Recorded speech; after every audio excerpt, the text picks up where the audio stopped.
Hi friends, అందరికీ good morning. అయితే ఈరోజు అయితే మనకు కొంచెం వర్షం అయితే ఈరోజు కొంచెం తెరిపించింది.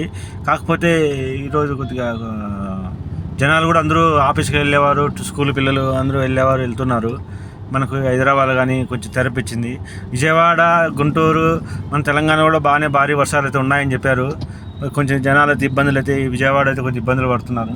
మనకైతే హైదరాబాద్లో కొంచెం తెరపించింది. ఈరోజు అయితే ఫుల్ ట్రాఫిక్ కూడా ఉంది, సిటీలో కూడా బంపర్ టు బంపర్ ఉంది.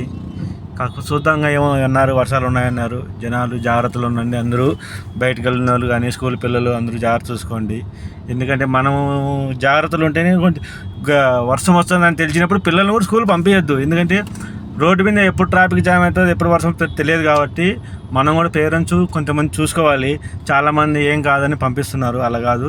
చూసుకోవాలి, మార్నింగ్ న్యూస్ చూసుకొని తెలుస్తుంది వర్షం పడుతుందా లేదా ఇవాళ. మళ్ళీ కూడా వర్షాలు ఉన్నాయంటున్నారు ఫ్రెండ్స్. చూసుకోవాలి, పేరెంట్స్ అందరూ జాగ్రత్తలు. పిల్లలు పంపించుకునేప్పుడు మనము జాగ్రత్తలు పడి చెప్పుకోవాలి, చూసుకోవాలి పిల్లలు కూడా. ఎందుకంటే స్కూల్ పోయినాక వాళ్ళు వర్షాలు పడితే టీచర్లు ఫోన్ చేయడం అవన్నీ చేస్తే మనం డ్యూటీలలో ఉంటాం, ఇబ్బంది పడతారు. చూసుకొని మనం మార్నింగ్ మన పిల్లలను వెళ్ళేటప్పుడు కానీ ఎవరైనా కానీ చూసుకొని జాగ్రత్తలు పంపించుకోవాలి. ఓకే, బాయ్ ఫ్రెండ్స్, అందరికీ బాయ్.